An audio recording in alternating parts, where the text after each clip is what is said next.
नमस्कार, आप देख रहे हैं समाचार आपके साथ। मैं हूं पराक्रम सिंह शेखावत। बताएंगे आपको इस वक्त की बड़ी खबरें। समाचार की शुरुआत सुर्खियों के साथ। पानी पर रोक के बाद अब भारत ने पाकिस्तान जाने वाली दवाइयों पर भी लगाया प्रतिबंध। बगलिहार और सलाल बांध के सभी गेट बंद, सभी तरह के फार्मा प्रोडक्ट पर बैन।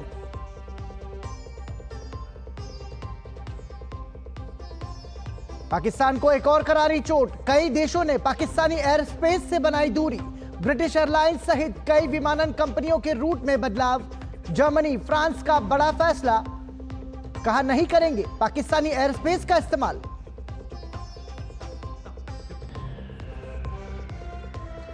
रूस के राष्ट्रपति व्लादिमीर पुतिन ने प्रधानमंत्री नरेंद्र मोदी को फोन कर पहलगाम आतंकी हमले की कड़ी निंदा की, पूरा समर्थन देने को कहा। जापान ने भी आतंक के खिलाफ लड़ाई में भारत के साथ जताई एकजुटता।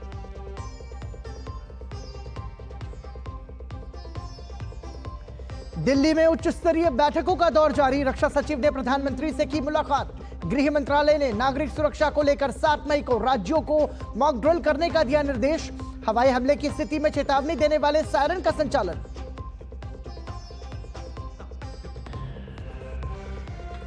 राफेल और पहलगाम आतंकी हमले पर कांग्रेस के बिगड़े बोल। भाजपा ने कांग्रेस पर दोहरी नीति का लगाया आरोप, कहा सेना का मनोबल गिरा रहे कांग्रेस नेता।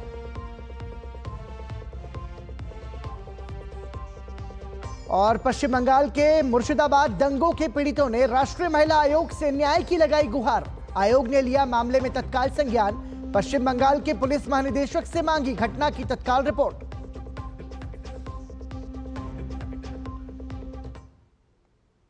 और सुर्खियों के बाद खबरों पर नजर विस्तार से। पहलगाम हमले के बाद से सरकार लगातार एक्शन में है।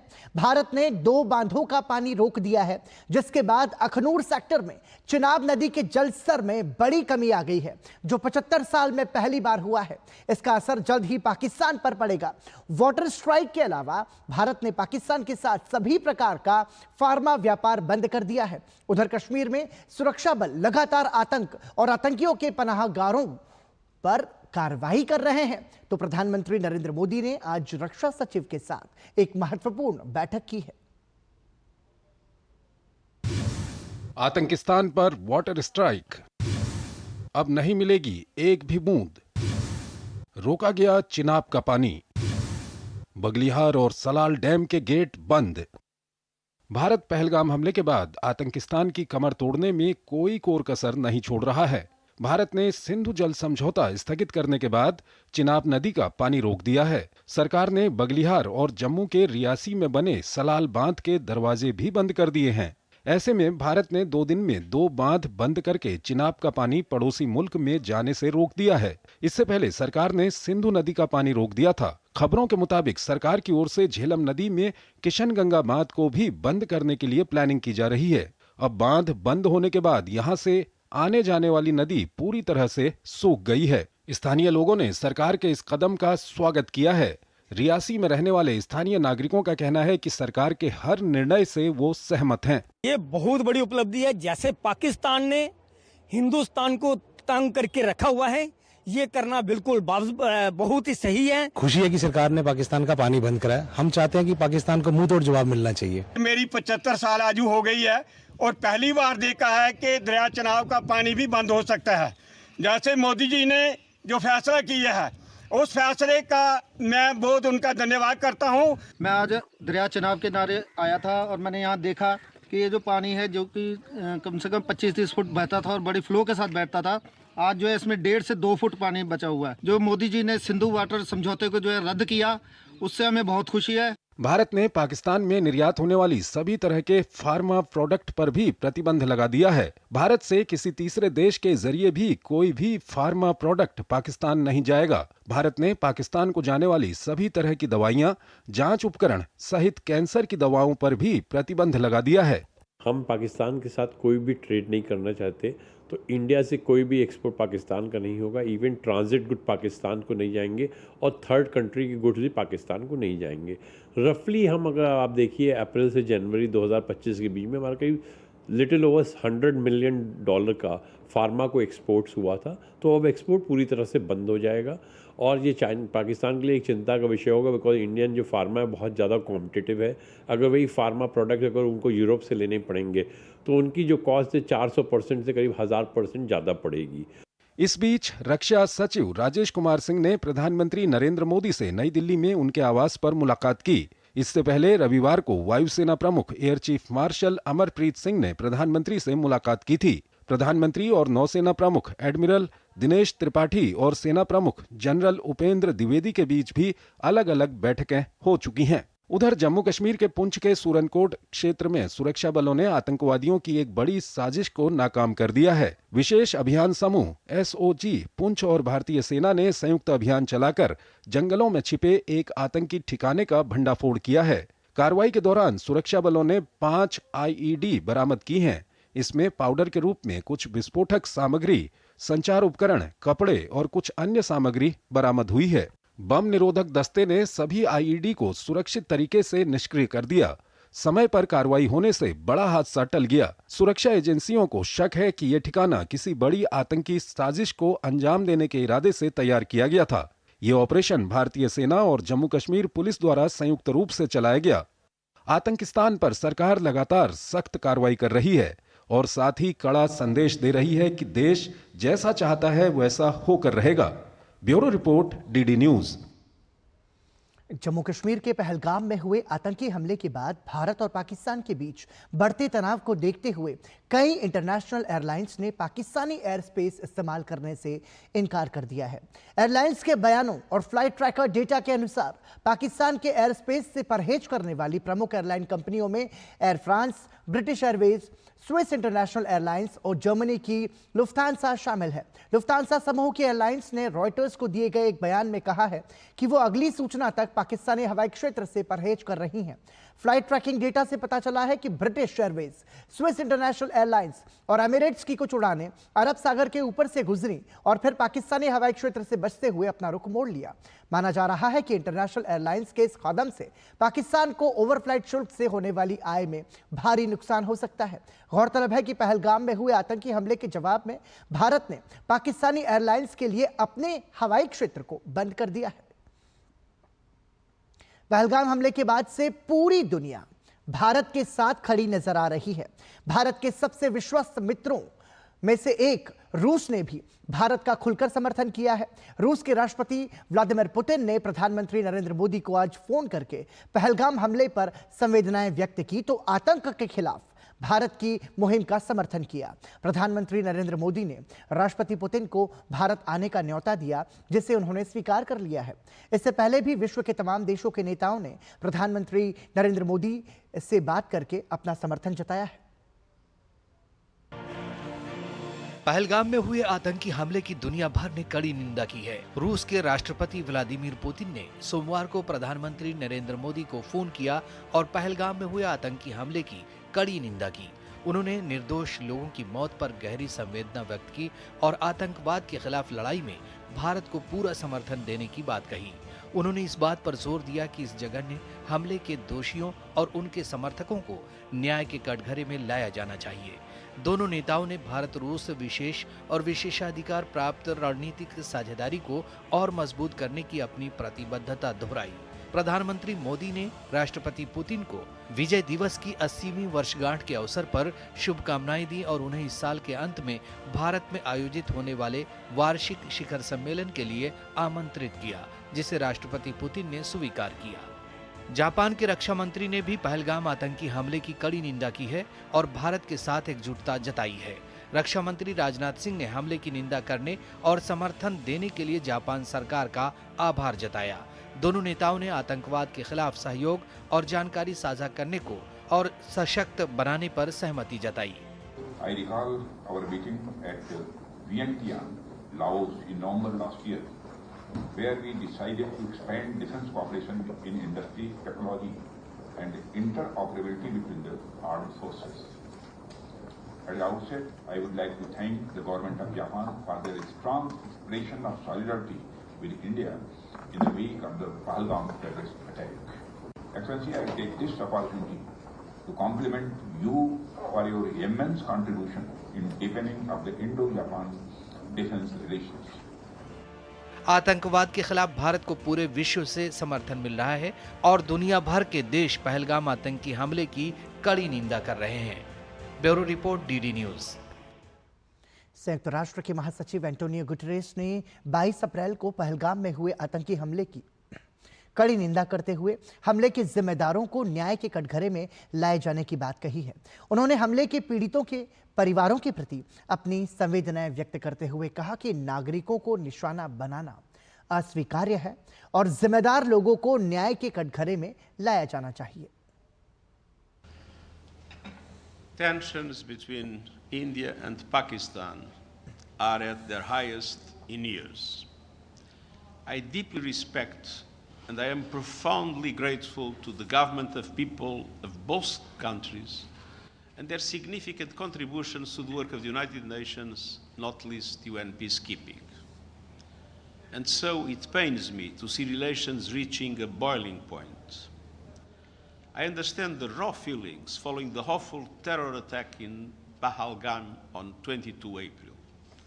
I once again strongly condemn that attack and extend my condolences to the families of the victims. Targeting civilians is unacceptable, and those responsible must be brought to justice through credible lawful means. और केंद्रीय गृह मंत्रालय ने देश के 244 चिन्हित civil defence जिलों में 7 मई 2025 को सिविल डिफेंस अभ्यास और रिहर्सल आयोजित करने का निर्णय लिया है। यह अभ्यास गांव स्तर तक आयोजित किया जाएगा। इसका उद्देश्य सभी राज्यों और केंद्र शासित प्रदेशों में सिविल डिफेंस व्यवस्था की तैयारी को परखना और उसे और ज्यादा मजबूत और प्रभावी बनाना है। सबसे पहले एयर रेड वार्निंग सायरन को चालू किया जाएगा। इसका मतलब है कि हमले की चेतावनी देने वाले सायरन को बजाया जाएगा। मॉक ड्रिल में छात्रों और आम नागरिकों को किसी भी आपातकालीन स्थिति से निपटने के लिए प्रशिक्षित भी किया जाएगा।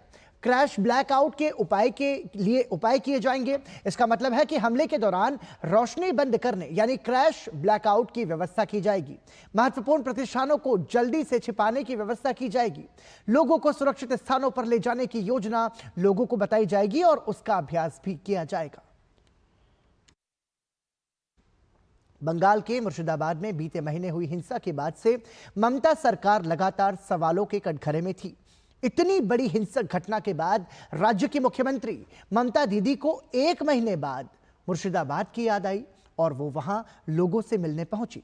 घटना के बाद से ममता दीदी मौलानाओं के कार्यक्रम में शामिल हुई थी तो न जाने कितने सरकारी और राजनीतिक कार्यक्रमों में पहुंची थी, लेकिन 1 महीने बाद मुर्शिदाबाद पहुंचने पर भाजपा समेत सभी विपक्षी दल ममता दीदी को जमकर घेर रहे हैं। ममता को मुर्शिदाबाद के करीब 1 महीने बाद आई याद। ममता बनर्जी ने किया हिंसा प्रभावित मुर्शिदाबाद का दौरा।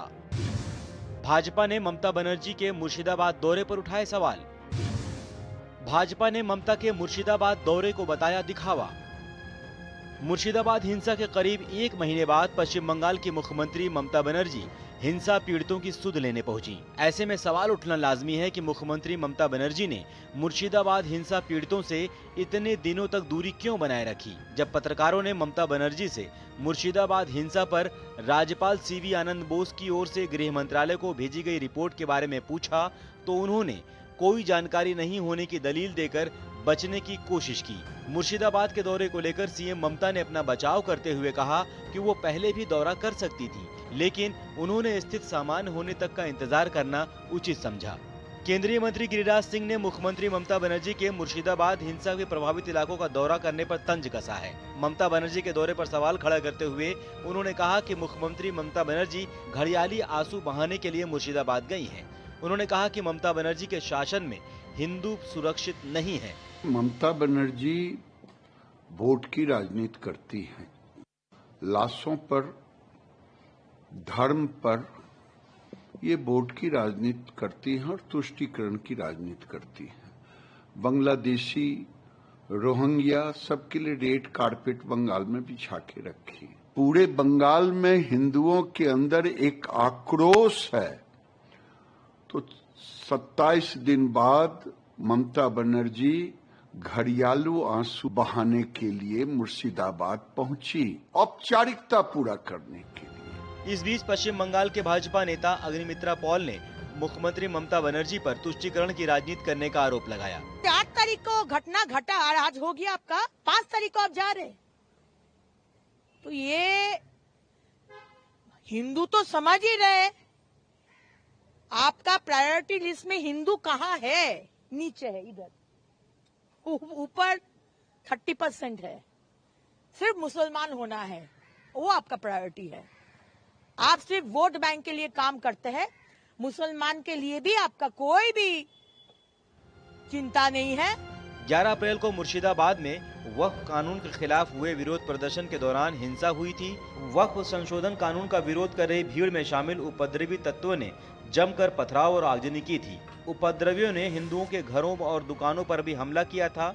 इस हिंसा के कारण कई परिवारों ने इलाके से पलायन किया। Bureau report, DD news.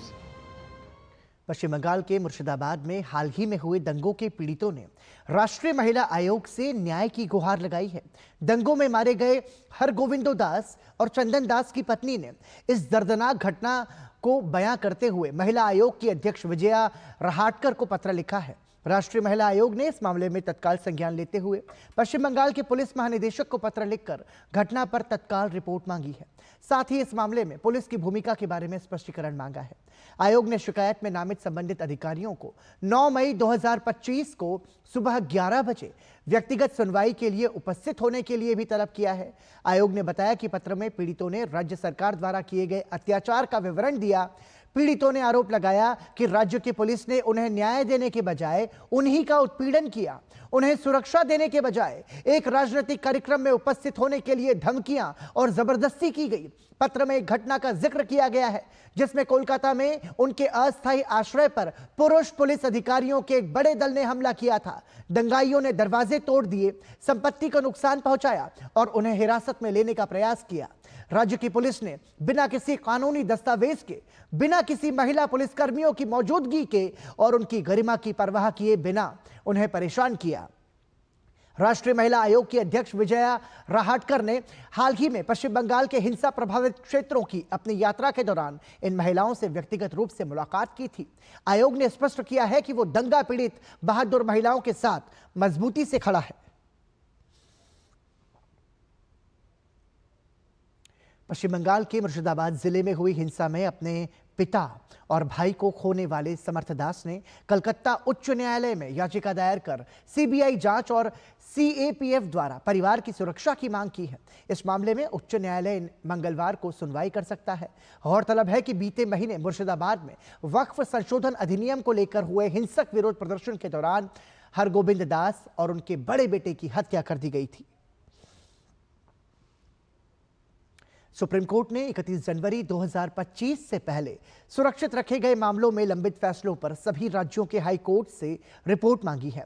Justice Suryakant और जस्टिस एनके सिंह ने सभी हाई कोर्ट्स के रजिस्ट्रार जनरलों को 4 हफ्ते के भीतर रिपोर्ट दाखिल करने का आदेश दिया है। गौरतलब है कि सुप्रीम कोर्ट ने यह आदेश आजीवन कारावास की सजा पाए 4 दोषियों की याचिका पर सुनवाई के बाद दिया है। याचिका में आरोप लगाया गया था कि झारखंड उच्च न्यायालय इन मामलों को 2 से 3 साल पहले फैसले के लिए सुरक्षित रख चुका है, लेकिन उनकी अपीलों पर अब तक फैसला नहीं सुनाया गया है। रक्षा मंत्री राजनाथ सिंह ने नई दिल्ली में जापान के रक्षा मंत्री जनरल नाकातानी के साथ द्विपक्षीय बैठक की। बैठक के दौरान दोनों पक्षों ने आतंकवाद के सभी रूपों की निंदा की और इस संबंध में वैश्विक सहयोग की आवश्यकता पर बल दिया। जापानी रक्षा मंत्री ने पहलगाम में हुए दुखद आतंकवादी हमले पर अपनी संवेदना व्यक्त की और भारत को पूर्ण समर्थन की पेशकश की। दोनों मंत्रियों ने भारत जापान विशेष रणनीतिक और वैश्विक साझेदारी के रक्षा और सुरक्षा स्तंभों की समीक्षा की। उन्होंने द्विपक्षीय संबंधों को मजबूत करने और क्षेत्रीय शांति में योगदान देने के प्रति अपनी प्रतिबद्धता जताई। दोनों नेताओं ने भारत और जापान के बीच मजबूत समुद्री सहयोग में नए आयाम जोड़ने पर सहमति व्यक्त की। वक्फ संशोधन कानून 2025 के खिलाफ all India Muslim personal law board द्वारा विड्रॉ वक्फ अमेंडमेंट्स हैशटैग चलाने और मुसलमानों से ट्विटर पर डिजिटल जिहाद छेड़ने का आह्वान करने पर भाजपा अल्पसंख्यक मोर्चा के राष्ट्रीय अध्यक्ष जमाल सिद्दीकी ने बेहद सख्त लहजे में जवाब दिया है। सिद्दीकी ने कहा कि यह कोई फतवा नहीं बल्कि खुलेआम देश की संसद और संविधान के खिलाफ डिजिटल विद्रोह है। मुस्लिम पर्सनल लॉ बोर्ड एक धार्मिक संस्था नहीं, अब राजनीतिक एजेंडा चलाने वाला गिरोह बन चुका है। जो मुस्लिम पर्सनल लॉ बोर्ड एक धार्मिक संस्था नहीं, जैसा कि हमने आपको बताया कि राजनीतिक एजेंडा चलाने वाला गिरोह बन गया है, ऐसा उन्होंने कहा है। उन्होंने बोर्ड की तुलना कट्टरपंथी मानसिकता फैलाने वाले संगठनों से करते हुए कहा कि यह मुहिम युवाओं को भटकाने और सोशल मीडिया पर भीड़ तंत्र खड़ा करने की कोशिश है। भारतीय नौसेना और रक्षा अनुसंधान एवं विकास संगठन ने सोमवार को स्वदेशी रूप से डिजाइन और विकसित मल्टी इन्फ्लुएंस ग्राउंड माइन का सफलतापूर्वक परीक्षण किया। इससे भारतीय नौसेना की समुद्री युद्ध क्षमताओं में विस्तार होगा। मिसाइल के सफल परीक्षण पर रक्षा मंत्री राजनाथ सिंह ने DRDO और भारतीय नौसेना को बधाई दी है।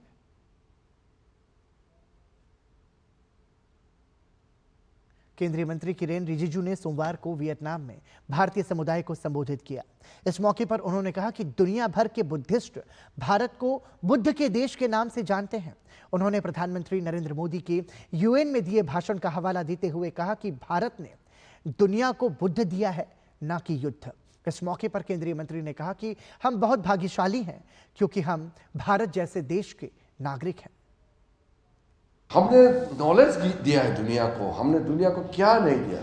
इसलिए प्राइम मिनिस्टर ने इस बात को यूनाइटेड नेशन में कहा कि हमने दुनिया को बुद्ध दिया है, युद्ध नहीं दिया है। तो India's message is very powerful. तो यहाँ जैसे योगा, जब योग सीखता है तो they always feel that a yoga instructor must be Indian because that is treated as very authentic. Bharat से आए हुए कोई मॉन्क नन आएंगे तो उसको देखता कि बहुत ही ऑथेंटिक या भारत देश से आए हैं। तो ये जो लोगों का जो भाव है भारत के प्रति, जो उनका सोच है, वो हम लोग को समझना होगा। तो हम कभी कभी समझते नहीं हैं कि हम कितना किस्मत वाले हैं कि हम भारत जैसे देश का नागरिक हैं। वियतनाम में संयुक्त राष्ट्र वेसाक 2025 समारोह को लेकर तैयारियां जोरों पर हैं। इस समारोह में भगवान बुद्ध पर एक प्रदर्शनी भी आयोजित की गई है।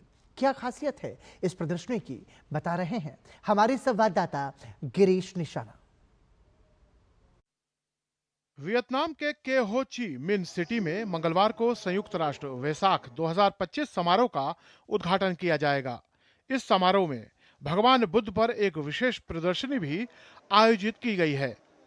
India part of this Buddhist exhibition and here display Ajanta old Indian artifact, some duplication to show to the people the world cultural heritage of Buddhist world.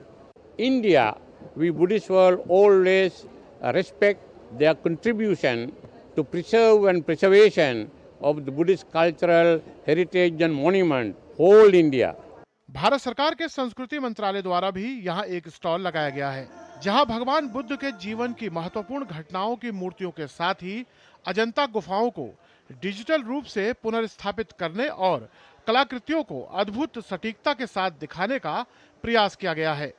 Ajanta की जो जातक कथा है, जो हमारी विरासत है, हमारी जो धरोहर है, और ये जो धरोहर है, ये अजंता पेंटिंग काफ़ी ख़राब हो रही है। तो 2000 साल पहले आर्टिस्ट लोग जिन्होंने ये बनाया होगा, उन्होंने किस टाइप से बनाया होगा और वो कैसा दिखता होगा, इसके ऊपर मेरा काम चलता है।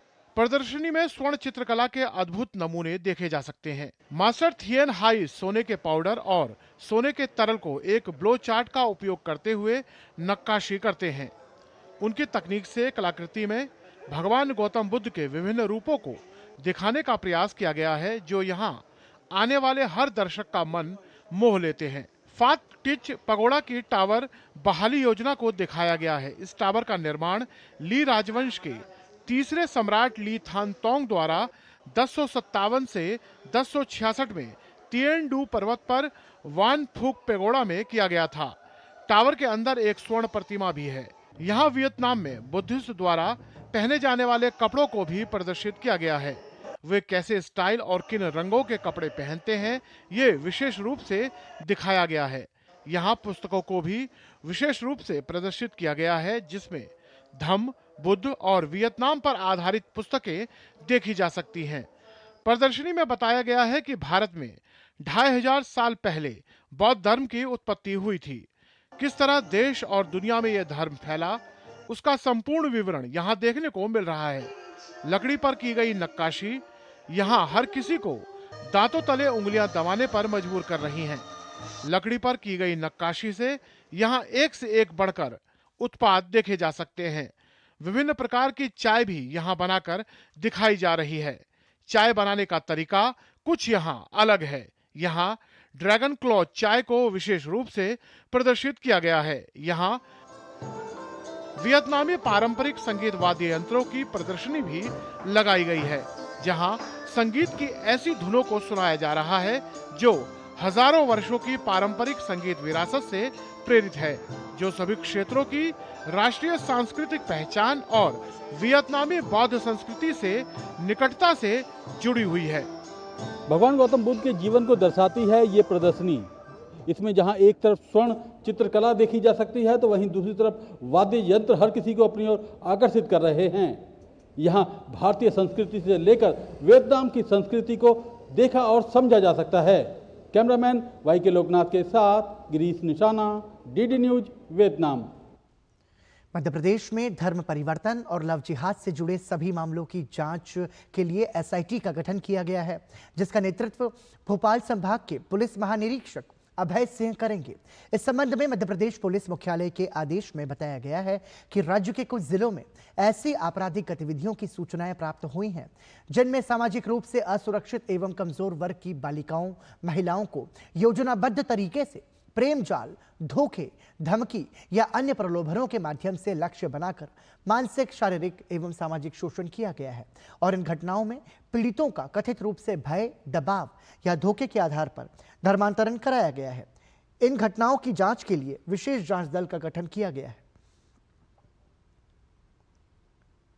उत्तर प्रदेश की योगी सरकार अवैध शिक्षण संस्थानों पर लगातार कार्रवाई कर रही है। इसी क्रम में श्रावस्ती जनपद में भारत नेपाल सीमा से सटे भरथा रोशनगढ़ में हकीम गांव में अवैध मदरसा संचालित पाया गया, जहां पर सीलिंग की कार्रवाई के दौरान मदरसे से कई संदिग्ध वस्तुएं पाई गई। सूचना मिलने के बाद मौके पर डीएम और एसपी ने मामले का स्वतः संज्ञान लिया। मदरसे के कमरे में बहुत सारी संदिग्ध वस्तुएं मौजूद थी, जो कोई बड़ी साजिश को अंजाम देने की तरफ इशारा कर रही थी। इनमें इलेक्ट्रॉनिक वस्तुएं, मोबाइल, बड़ी संख्या में सिम, प्रोजेक्टर और महिलाओं को यूज करने वाली सैनिटरी पैड बड़ी संख्या में मिली। इस पूरे मामले पर डीएम अजय कुमार द्विवेदी ने बताया कि मामले की जांच की जा रही है। इस मदरसे को लेकर सूचना मिली थी कि यहां पर कुछ संदिग्ध गतिविधियों को अंजाम दिया जा रहा है। नेपाल बॉर्डर के समीप भरता रोशनगढ़ क्षेत्र में हकीमपुरवा ग्राम में एक मदरसा स्थित है। वो गैर मान्यता प्राप्त मदरसा था। प्रथम दृष्टया सूचना मिली थी कि कुछ संदिग्ध सामग्री है, जिसको मेरे और एसपी साहब के द्वारा जो है संयुक्त रूप से देखा गया था। उसमें बड़ी संख्या में मोबाइल सिम्स मिली हैं और कुछ लैपटॉप इत्यादि सामग्री मिली है, जो एक संदिग्ध प्रतीत होती है। वो सभी सामग्री को सील कर लिया गया है और उस पर आगे जांच की जाए। प्रधानमंत्री नरेंद्र मोदी के संसदीय क्षेत्र वाराणसी में अति पिछड़े वर्गों को समाज की मुख्य धारा से जोड़ने का काम किया जा रहा है। इसी कड़ी में वाराणसी के 302 मुसहर परिवारों को स्थायी आजीविका से जोड़ने की बड़ी पहल प्रशासन द्वारा की गई। राइफल क्लब वाराणसी में उत्तर प्रदेश राज्य ग्रामीण आजीविका मिशन वाराणसी और नॉर्दर्न कोलफील्ड लिमिटेड सिंगरौली के बीच MOU साइन हुआ, जिसमें नॉर्दर्न कोलफील्ड लिमिटेड सिंगरौली द्वारा मुसहर परिवारों को रोजगार से जोड़ने और उनकी आय बढ़ाने के लिए 3.91 करोड़ रुपए CSR फंड के माध्यम से उपलब्ध कराए जाएंगे। इसके अंतर्गत मुसहर परिवारों को अगरबत्ती निर्माण, दोना पत्तल बनाने, तेल घानी, चप्पल बनाने एवं बकरी पालन से जोड़ा जाएगा। हमारे जो मुसहर परिवार है, उसमें 302 परिवारों को चिन्हित किया गया है। उनके लिए बकरी पालन, तेल घानी, दोना पत्तल, चप्पल फैक्ट्री उनको बना के दिया जाएगा, जिससे वो अपने व्यवसाय को आगे बढ़ाएं, अपने परिवार का पालन करें। और ये जिला प्रशासन और नॉर्दर्न कोलफील्ड के द्वारा ये एग्रीमेंट हुआ, जिसमें कि नॉर्दर्न कोलफील्ड ने 4 करोड़ का CSR फंड दिया है।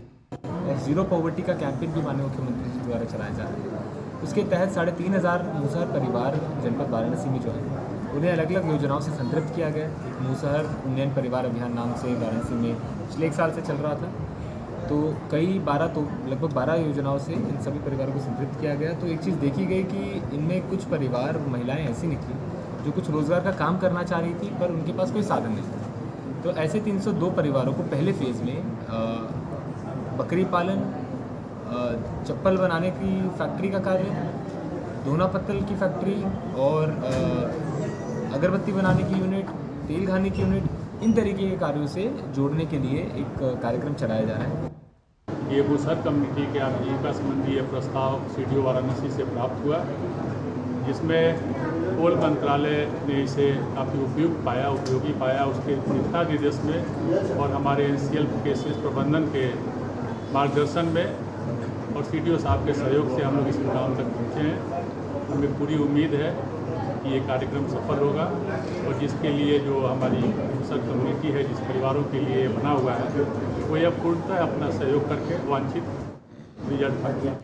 पंजाब और हरियाणा के बीच पानी को लेकर विवाद बढ़ता जा रहा है। पंजाब विधानसभा में पानी के विवाद को लेकर पास किए गए प्रस्तावों पर हरियाणा के मुख्यमंत्री नायब सिंह सैनी ने कहा कि वो इस पंजाब सरकार के इस कदम की निंदा करते हैं। साथ ही मुख्यमंत्री ने पंजाब को राजनीति से ऊपर उठकर जनता के हित के बारे में सोचने का आग्रह किया है। पंजाब विधानसभा, पंजाब के नेताओं ने, जो मान सरकार के नेताओं ने पानी के मुद्दे को लेकर जो प्रस्ताव पास हुआ है, हरियाणा मंत्रिमंडल ने उसकी घोर निंदा की है। हम पंजाब सरकार से ये अनुरोध करते हैं कि वह हरियाणा के पीने के पानी, जो हमारे लिए, हमारे हरियाणा के लोगों के लिए एक समस्या बन रही है दिन प्रतिदिन, वो पीने के पानी को बिना शर्त छोड़ने का काम करें। मैं इनसे आग्रह करूंगा कि आप इस प्रकार की छोटी राजनीति को छोड़ करके विकास की राजनीति को अपनाइए। आज उत्तराखंड दौरे पर गए केंद्रीय कृषि और ग्रामीण विकास मंत्री शिवराज सिंह चौहान ने मुख्यमंत्री पुष्कर सिंह धामी के साथ मिलकर प्रदेश में कृषि और ग्रामीण विकास विभागों के तहत केंद्र सरकार की विभिन्न योजनाओं के कार्यान्वयन की समीक्षा बैठक की। बैठक में उत्तराखंड के कृषि एवं किसान कल्याण और ग्रामीण विकास मंत्री गणेश जोशी समेत अन्य वरिष्ठ अधिकारी भी मौजूद रहे। बैठक के बाद शिवराज सिंह चौहान ने कहा कि केंद्र सरकार उत्तराखंड के विकास के लिए प्रदेश सरकार के साथ मिलकर कार्य कर रही है। यहाँ सेंटर ऑफ एक्सीलेंस बनाया जाएगा, उसके लिए राशि प्रदान की जाएगी। आपने कृषि के क्षेत्र में जो विकास किया है उसको और बढ़ावा देने के लिए हम कृषि मशीनीकरण योजना के लिए, विशेषकर महिला सशक्तिकरण के लिए, बहनें यहाँ बड़ी संख्या में काम करती खेती में, आपने राशि चाहिए है, हम वो राशि प्रदान करेंगे चरणबद्ध तरीके से। अब इस साल तो हमने लगभग 50 करोड़ रुपए का बजट में प्रावधान किया ही है, आगे चरणबद्ध तरीके से इस राशि को बढ़ावा दिया जाएगा।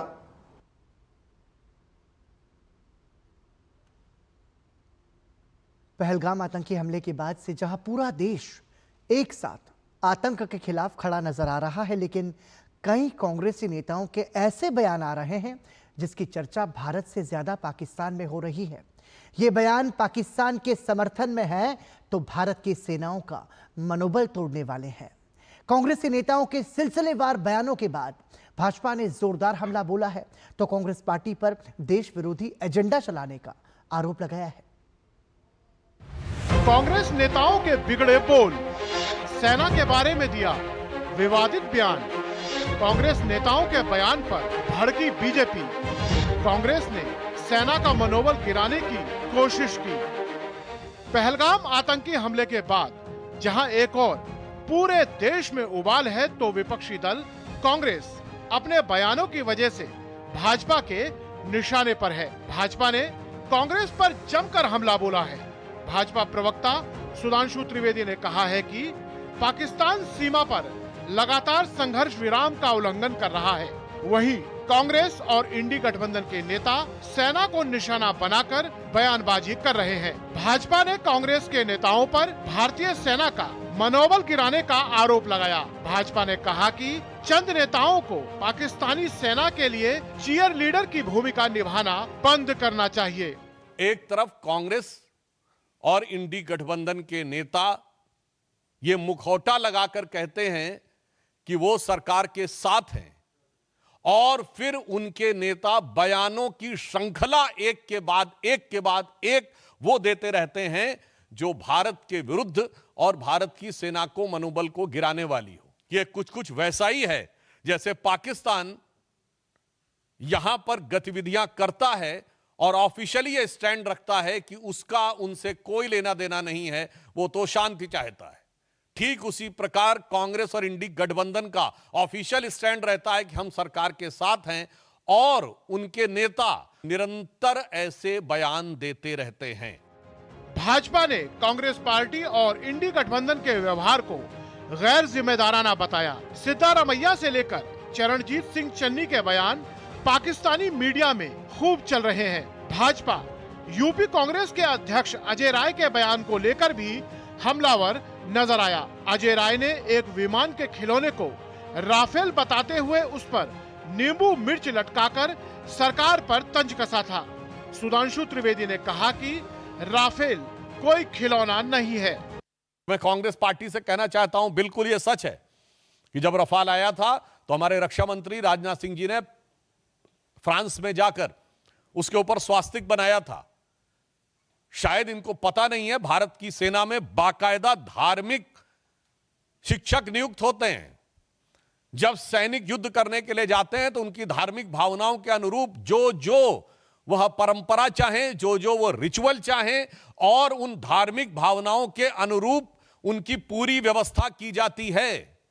गौर करने वाली बात है कि ऐसा पहली बार नहीं हुआ है जब कांग्रेस पार्टी और इंडी गठबंधन के बयान पाकिस्तानी मीडिया में खूब सुर्खियां बटोर रहे हैं। पहलगाम में आतंकी हमले के बाद कांग्रेस और इंडी गठबंधन के नेताओं ने गैर जिम्मेदाराना बयान दिए हैं। पंजाब के पूर्व मुख्यमंत्री और कांग्रेस नेता चरणजीत सिंह चन्नी ने सर्जिकल स्ट्राइक पर सवाल उठाए और कहा कि हमारे देश में कोई बम गिरे तो पता नहीं चलेगा। कहते हैं कि हमने पाकिस्तान में सर्जिकल स्ट्राइक किया, कुछ नहीं हुआ, कहीं नहीं दिखे सर्जिकल स्ट्राइक, किसी को नहीं पता चला। कांग्रेस नेता प्रियंका गांधी के पति रॉबर्ट वाड्रा ने कहा, आतंकियों ने लोगों की पहचान पत्र देखकर पर्यटकों को मारा क्योंकि आतंकियों को लगता है कि भारत में मुसलमानों को दबाया जा रहा है। कर्नाटक के मुख्यमंत्री सिद्धारमैया ने पाकिस्तान के खिलाफ युद्ध छेड़ने की कोई जरूरत ही महसूस नहीं की। जम्मू और कश्मीर में कांग्रेस के प्रदेश अध्यक्ष तारिक हमीद कर्रा ने कहा कि भारत को पाकिस्तान के साथ बातचीत करनी चाहिए। पहलगाम हमले पर पाकिस्तान के सुर में सुर मिलाते कांग्रेस नेता सैफुद्दीन सोज ने कहा कि अगर पाकिस्तान हमले में शामिल होने से इनकार करता है तो उसे स्वीकार करना चाहिए। पहलगाम में हुए खूनी आतंकी हमले के बाद भारत आतंकवाद पर खुलकर निर्णायक कार्रवाई की ओर बढ़ रहा है। वहीं देश के भीतर राजनीति का पारा भी तेजी से बढ़ता जा रहा है। हमले की आंच दिल्ली के सियासी गलियारों में भी महसूस की जा रही है। Bureau report, DD news. Bharat की उदार एफडीआई नीति वैश्विक निवेशकों के लिए बड़ा निवेश अवसर प्रदान कर रही है। परामर्शक कंपनी डेलॉयट ने रिपोर्ट जारी कर ये बात कही है। डेलॉयट ने कहा है कि फार्मास्यूटिकल्स, वाहन और पर्यटन जैसे क्षेत्र न केवल एफडीआई के लिए आकर्षण का केंद्र हैं, बल्कि रोजगार, निर्यात और नवोन्मेषण के इंजन भी हैं, जो भारत की वृद्धि की अगली लहर को गति दे रहे हैं। भारत ने बीमा मध्यस्थ, पर्यटन, निर्माण, अस्पताल और चिकित्सा उपकरण जैसे प्रमुख क्षेत्रों सहित अधिकांश क्षेत्रों में 100% प्रत्यक्ष विदेशी निवेश की अनुमति देकर महत्वपूर्ण प्रगति की है।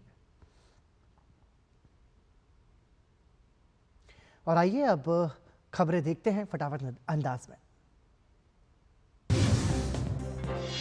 दिल्ली में नए आपराधिक कानूनों के कार्यान्वयन की समीक्षा के लिए राजधानी दिल्ली में एक बैठक आयोजित की गई। केंद्रीय गृह एवं सहकारिता मंत्री अमित शाह की अध्यक्षता में यह बैठक आयोजित की गई। बैठक में दिल्ली के उपराज्यपाल विनय सक्सेना, मुख्यमंत्री रेखा गुप्ता और दिल्ली के गृह मंत्री आशीष सूद मौजूद रहे। बैठक में पुलिस, जेल, कोर्ट, अभियोजन और फॉरेंसिक से संबंधित विभिन्न नए प्रावधानों के कार्यान्वयन और वर्तमान स्थिति की समीक्षा की गई। रेल मंत्री अश्विनी वैष्णव ने सोमवार को जोधपुर रेलवे स्टेशन के पुनर्निर्माण कार्य का निरीक्षण किया। उन्होंने इस मौके पर कहा कि जोधपुर रेलवे स्टेशन एक ऐतिहासिक रेलवे स्टेशन है, जिसके विश्व स्तरीय पुनर्निर्माण का कार्य पीएम मोदी के नेतृत्व में किया जा रहा है। रेल मंत्री ने कहा कि इस रेलवे स्टेशन पर भीड़ और ट्रैफिक दो बड़े मुद्दे थे, जिस पर कार्य किया जा रहा है। विदेश मंत्री डॉक्टर एस जयशंकर ने कौटिल्य फेलोज प्रोग्राम 2025 में शिरकत की। कार्यक्रम को संबोधित करते हुए विदेश मंत्री ने भारत की उभरती ताकत और एक इकोनॉमिक प्लेयर, विकास साझेदार और टैलेंट हब के तौर पर विश्व में मजबूत योगदान के बारे में बात की। इस दौरान उन्होंने पिछले कुछ वर्षों में भारत के बारे में दुनिया की बदलती धारणा पर भी अपने विचार साझा किए। दिल्ली में अवैध रूप से रह रहे बांग्लादेशी घुसपैठियों पर कार्रवाई जारी है। दिल्ली के दक्षिणी रेंज के संयुक्त पुलिस आयुक्त ने जानकारी देते हुए बताया कि अवैध घुसपैठियों सहित उन्हें सहयोग करने वाले और झूठे दस्तावेज बनाने वाले पर भी कार्रवाई की जा रही है। साथ ही बताया कि पिछले 6 महीनों में 100 से ज्यादा बांग्लादेशियों को वापस भेजा है। साथ ही 100 से ज्यादा अन्य देशों और अवैध घुसपैठियों को भी वापस भेजा है। दिल्ली के तैमूर नगर में स्थित नाले के पास से डीडीए प्रशासन ने दिल्ली पुलिस और अन्य विभागों के साथ मिलकर अतिक्रमण के खिलाफ बड़ी कार्रवाई की है। नाले के 9 मीटर तक के इलाके में बने कई अवैध इमारतें और उनके ढांचे को हटाने का कार्य किया गया। इसमें कई बुलडोजर के तहत कार्रवाई को अंजाम दिया गया। दिल्ली में एनडीएमसी ने सोमवार को मेगा स्वच्छता अभियान का शुभारंभ किया। इस अभियान के तहत एनडीएमसी उपाध्यक्ष कुलजीत सिंह चहल ने प्राचीन हनुमान मंदिर पर श्रमदान के साथ स्वच्छता अभियान की शुरुआत की। इस मौके पर उन्होंने कहा कि एनडीएमसी की पूरी टीम प्रधानमंत्री नरेंद्र मोदी के स्वच्छ भारत के विजन और मिशन के साथ काम कर रही है। दिव्यांग लोगों का मजाक उड़ाने वाले, असंवेदनशील कमेंट करने के लिए सुप्रीम कोर्ट ने कॉमेडियन समय रैना, बलराज, परमजीत सिंह, सोनाली ठक्कर, निशांत तंवर को नोटिस जारी किया है। कोर्ट ने मुंबई पुलिस कमिश्नर से कहा है कि वो अगली तारीख पर इन सब की कोर्ट में पेशी सुनिश्चित करें। जस्टिस यशवंत वर्मा के घर पर कैश मिलने के मामले में गठित 3 सदस्यीय जजों की कमेटी ने जांच पूरी कर चीफ जस्टिस संजीव खन्ना को 4 मई को अपनी रिपोर्ट सौंप दी है। इस कमेटी में पंजाब एवं हरियाणा हाईकोर्ट के मुख्य न्यायाधीश जस्टिस शील नागू, हिमाचल प्रदेश हाईकोर्ट के मुख्य न्यायाधीश जस्टिस जीएस संधावालिया और कर्नाटक हाईकोर्ट की न्यायाधीश अनु शिवरामन शामिल हैं। छत्तीसगढ़ तेलंगाना की सीमा पर नक्सलियों के खिलाफ ऑपरेशन सोमवार को 14वें दिन भी जारी रहा। इस ऑपरेशन के दौरान एक एसटीएफ के 2 जवान नक्सलियों द्वारा लगाए गए आईईडी की चपेट में आ गए। आईईडी ब्लास्ट होने से जवानों के हाथ और पैर में गंभीर चोटें आई हैं। और आइए अब रुक करते हैं कुछ और खबरों का। बिहार में आयोजित हो रहे खेलो इंडिया यूथ गेम्स में खिलाड़ियों का शानदार प्रदर्शन देखने को मिल रहा है। राजगीर स्पोर्ट्स कॉम्प्लेक्स में आयोजित कबड्डी के बालक वर्ग में सोमवार को बिहार ने गोवा को एकतरफा मैच में 88 के मुकाबले 14 अंकों से रौंद दिया, जबकि बालिका वर्ग में उत्तर प्रदेश ने एक कांटे के मुकाबले में तमिलनाडु को 28-26 से पराजित कर दिया। वहीं हरियाणा के लड़कों की टीम ने कर्नाटक को 57-30 से हराकर गोल्ड बचाने की अपनी मुहिम की मजबूत शुरुआत की है।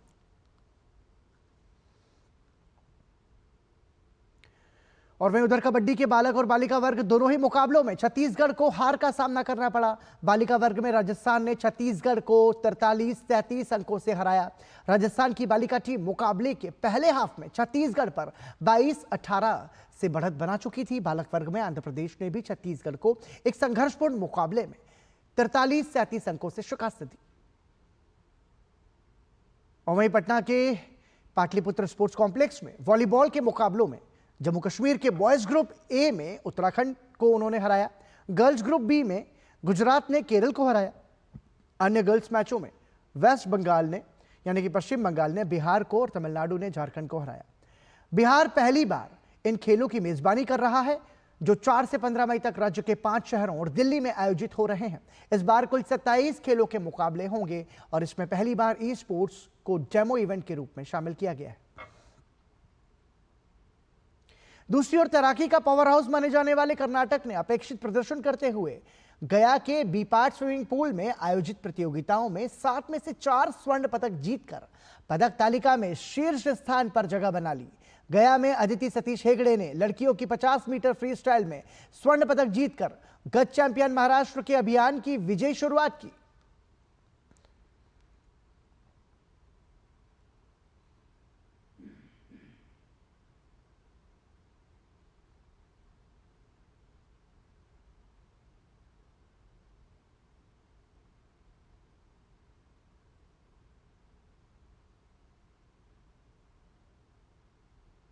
खेलो इंडिया यूथ गेम्स जो कि खिलाड़ियों को एक महत्वपूर्ण मंच दे रहा है अपनी प्रतिभा के प्रदर्शन करने का, और उसी का यह नजारा है। खेलो इंडिया यूथ गेम्स 2025 के भव्य उद्घाटन के साथ ही स्पर्धाओं की शुरुआत हो चुकी है। जैसा कि हमने आपको बताया, खेलो इंडिया के इस मंच पर जहां खिलाड़ी अपने खेल हुनर का यानी कि अपनी खेल प्रतिभा का प्रदर्शन कर रहे हैं, तो वहीं फेयर प्ले और एंटी डोपिंग को लेकर जागरूकता अभियान भी चलाया जा रहा है।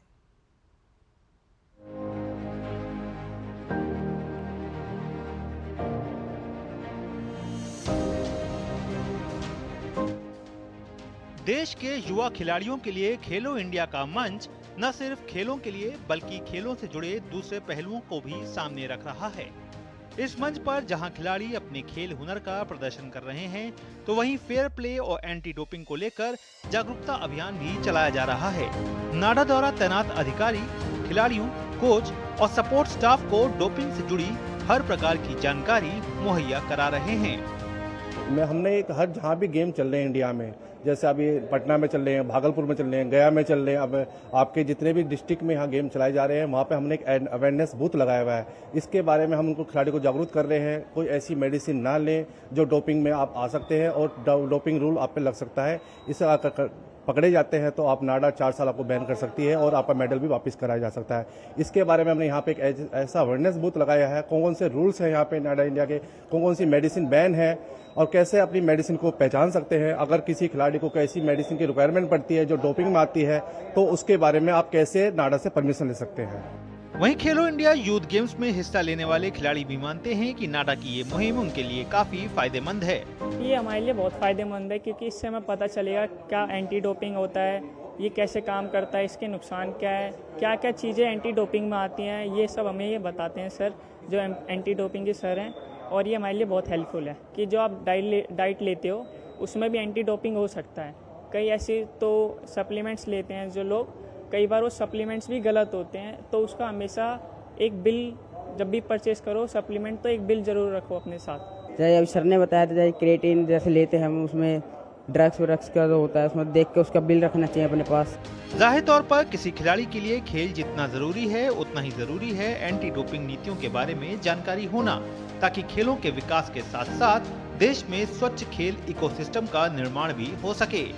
जब कोई युवा खिलाड़ी मैदान पर उतरता है तो उसके मन में एंटी डोपिंग को लेकर के कई सारी शंकाएं होती हैं। नाडा द्वारा शुरू की गई ये मुहिम खिलाड़ियों को न सिर्फ एंटी डोपिंग के प्रति जागरूक करेगी, बल्कि ये भी बताएगी कि उन्हें क्या खाना है और किन चीज़ों से परहेज करना है, ताकि मैदान पर जाने से पहले एंटी डोपिंग की समस्याओं से वो बच पाएं। कैमरामैन शिव के साथ मैं सुशील कुमार, डीडी न्यूज, पटना।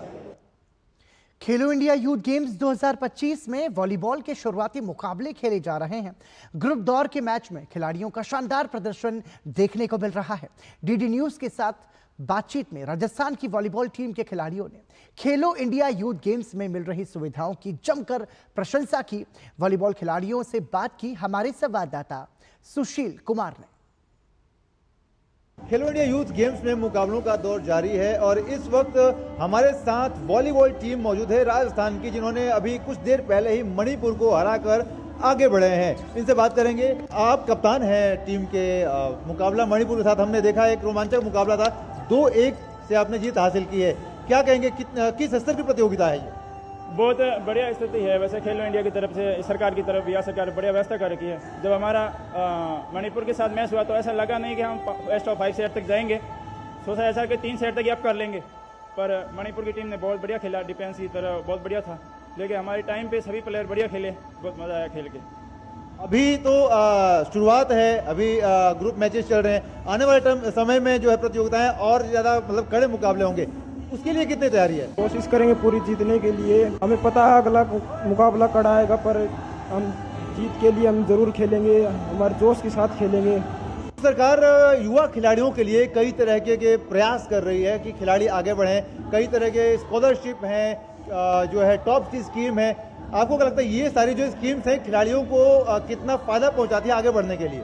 बहुत ज़्यादा फायदा पहुंचाती हैं ये चीज़ें, उनकी इम्प्रूवमेंट आता, मतलब डाइट डूट के लिए, कोई बच्चा गरीब है उसके लिए बहुत अच्छा होता है। मतलब आप बताइए यहाँ पर व्यवस्थाओं के बारे में, किस तरह की जो है आपको खाने पीने चाहे रुकने को लेकर किसी तरह की कोई दिक्कत?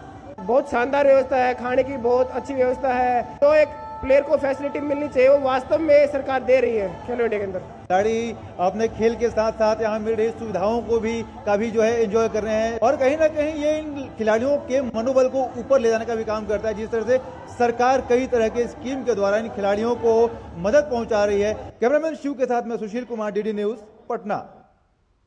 भारत और पाकिस्तान के बीच तनाव बना हुआ है।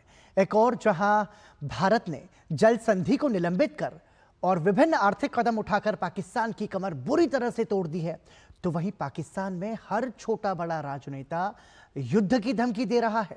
लेकिन इस सब के बीच पाकिस्तान को लेकर जो खबरें आ रही हैं वो पाकिस्तानी सेना के मनोबल को बुरी तरह से तोड़ने वाली हैं। बताया जा रहा है कि आर्थिक रूप से कंगाल पाकिस्तान के पास युद्ध के लिए जरूरी गोला बारूद भी नहीं है। पहले से दाने दाने को मोहताज पाकिस्तान भारत की वाटर स्ट्राइक से कराहने लगा है। यानी वो दिन दूर नहीं जब पाकिस्तान बूंद बूंद पानी के लिए तरस जाएगा। लेकिन पाकिस्तानी नेता सेना की स्थिति की नजाकत को समझने के बजाय अपनी जनता को गुमराह करने में जुटे हैं। हर छोटा बड़ा नेता युद्ध की गीदड़ भभकी देने से बाज नहीं आ रहा है। सच्चाई यह है कि इस देश के पास युद्ध लड़ने के लिए हथियार तक नहीं है। दरअसल लंबे समय तक पाकिस्तान कंगाली का शिकार रहा। वहीं पड़ोसी मुल्क ने जब यूक्रेन जंग शुरू हुई तो इसे मौका मानते हुए दूसरे देशों से खरीदा गोला बारूद और अन्य सैन्य सामान यूक्रेन को बेच दिए। लिहाजा पाकिस्तान की सेना गोला बारूद की गंभीर कमी से जूझ रही है। हालात इतने खराब हैं कि पाकिस्तान की क्षमता सिर्फ 4 दिनों से ज्यादा जंग लड़ने की भी नहीं बची है। पाकिस्तान ने यूक्रेन को 155 mm के 2,30,000 गोला बारूद बेचे थे, जिससे पाकिस्तान के ऑटोमेटिक और माउंटेड गन सिस्टम का स्टॉक खत्म हो चुका है। अब पाकिस्तानी सेना के पास अपने M109 हॉवित्जर के लिए 155 mm के गोले नहीं बचे हैं। इसके अलावा पाकिस्तानी सेना के पास BM-21 सिस्टम के लिए 122 mm के रॉकेट भी पर्याप्त संख्या में उपलब्ध नहीं हैं।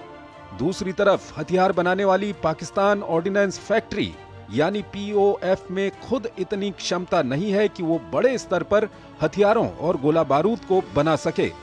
लिहाजा इस परिस्थिति ने पाकिस्तानी सेना को बहुत बड़े संकट में डाल दिया है। वैश्विक स्थिति ऐसी है कि पाकिस्तान चाहकर भी गोला बारूद इंपोर्ट जल्दी नहीं कर सकता। रूस Ukraine, Israel Hamas, Syria, Lebanon में युद्ध चलने की वजह से हथियारों की मांग पहले ही बहुत ज्यादा है और हथियार बनाने वाली ज्यादातर विदेशी कंपनियां इन देशों के ऑर्डर पूरा करने में जुटी हुई हैं। इसके अलावा पाकिस्तान के पास इतनी विदेशी मुद्रा भी नहीं है कि वो ये महंगे हथियार खरीद सके।